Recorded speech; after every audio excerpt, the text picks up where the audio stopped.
कहेंगे वो कि मेरे गोली लगने के बाद इस तरह मैंने रिकवर किया था। राजवीर जी ने अचानक से अनिका जी के गाल को चूमते हुए कहा, जान, लोगों को भी तो पता चलना चाहिए कि अभी भी मैं कितना प्यार करता हूँ और इतने सालों बाद हमें फिर से माँ बाप बनने का सुख नसीब हो रहा है। अब देखना, मैं अपने होने वाले बच्चों को बहुत ज्यादा प्यार दूंगा।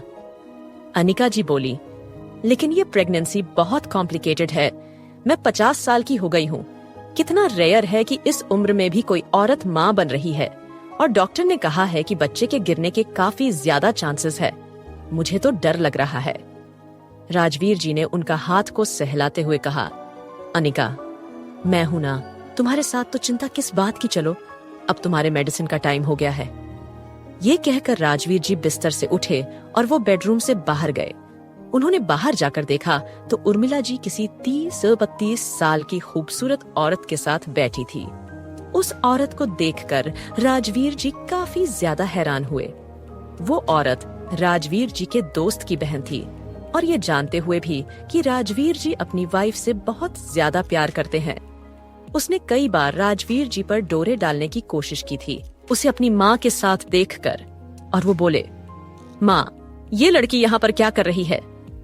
जी, उर्मिला जी मुस्कुराते हुए बोली, अरे राजवीर, इससे मिलो, ये शर्लिन है, ये तुम्हें बहुत पसंद करती है। ये सुनकर राजवीर जी बोले, पसंद करती है का क्या मतलब है? माँ, मैं मैरिड हूँ, और आप किस तरह की बात कर रही हैं? ये सुनकर उर्मिला की खड़ी हुई और बोली, बेटा, तुम्हारी बीवी ने एक ही बेटे को जन्म दिया, और वो बेटा भी कैसा निकला।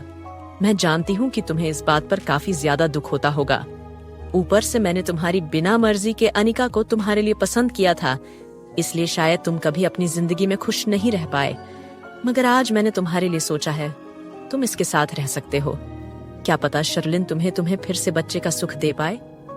ये सुनकर राजवीर जी को काफी ज्यादा गुस्सा आ गया और उन्होंने कहा, माँ, आपकी इस घटिया सोच की वजह से ही कोई आपसे प्यार नहीं करता।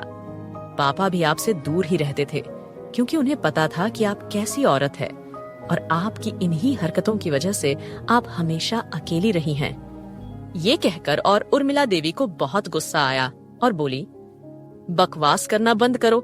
राजवीर, तुम अपनी माँ के बारे में ऐसा सब सोचते हो?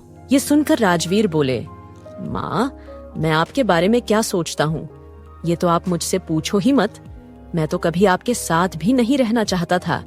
वो तो अनिका है जो हमेशा मुझे ये कहती रही कि मुझे आपके साथ रहना चाहिए, आपका साथ देना चाहिए, मगर इस वजह से आपकी तो और ज्यादा हिम्मत बढ़ गई और आप न जाने क्या क्या करती रही। फिर भी आपको अनिका कभी पसंद नहीं आई। आप जानती भी हैं, अनिका दुनिया की कितनी बड़ी डिजाइनर है। आपने डिजाइनर ए रावत का नाम तो सुना ही होगा। अनिका वही है, मगर उसने अपनी पहचान के बारे में हमेशा आपसे छुपा कर रखा ताकि आपको इससे प्रॉब्लम ना हो।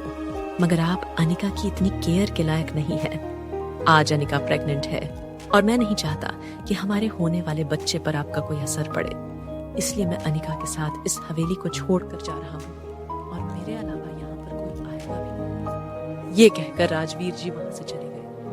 उर्मिला जी हैरानी की वजह से धम्म से सोफे पर गिर गई और उन्होंने अपना सर पकड़कर कहा, क्या मेरा बेटा मुझसे बिल्कुल प्यार नहीं करता? जैसे मेरे पति मुझसे प्यार नहीं करते थे, सब मुझसे अलग रहना चाहते, तो मेरा जीने का क्या मतलब है? ये कहकर उन्होंने अपने सीने पर हाथ रख लिया और उन्हें अपने सीने पर काफी ज्यादा दर्द होने लगा।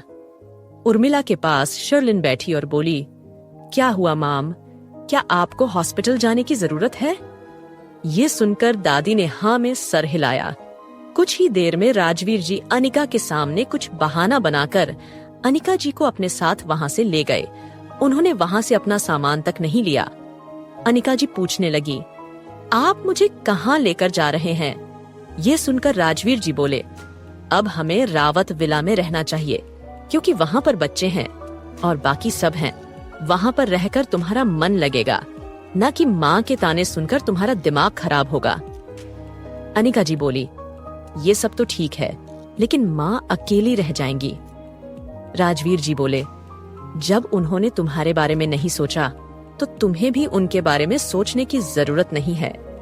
कुछ ही देर में वो रावत विला पहुंच गए, मगर इससे पहले ही सभी लोग ट्रिप पर निकल चुके थे। कल्याणी ही सिर्फ मृत्युंजय के घर में रह गई थी और वो अपने रूम में लेटी हुई रो रही थी। अचानक उसे लगा कि खिड़की से कुछ आवाज आई है। उसने सोचा कि दंश होगा, मगर दंश तो वहां था ही नहीं, इसलिए उसे काफी ज्यादा निराशा महसूस हुई। मगर फिर से उसने वही आवाज महसूस की तो वो काफी डर गई। वो डरते हुए खिड़की के पास खड़ी हुई।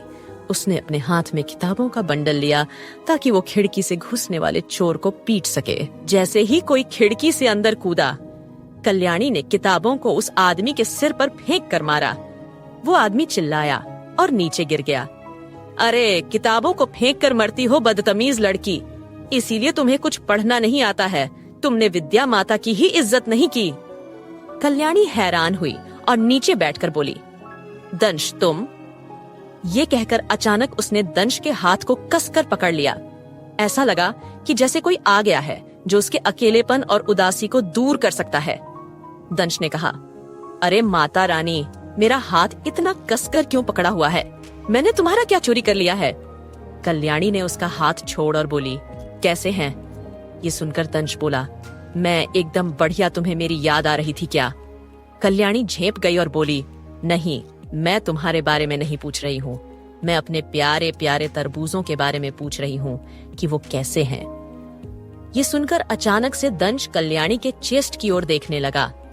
कल्याणी भौहें उचकाकर बोली, कहाँ देख रहे हो? तुम्हारी आंखें कहाँ पर हैं? ये सुनकर दंश बोला, वो मैं तो बस तुम्हें ऊपर से नीचे तक देख रहा था। कहीं तुम पढ़ते पढ़ते सूख कर कांटा तो नहीं हो गई हो? असल बात तो कुछ और ही थी। इस सोशल मीडिया के जमाने में उसे अब तरबूजों का मतलब कुछ और भी समझ आने लगा था, इसलिए ही उसकी नजरें उस और चली गईं।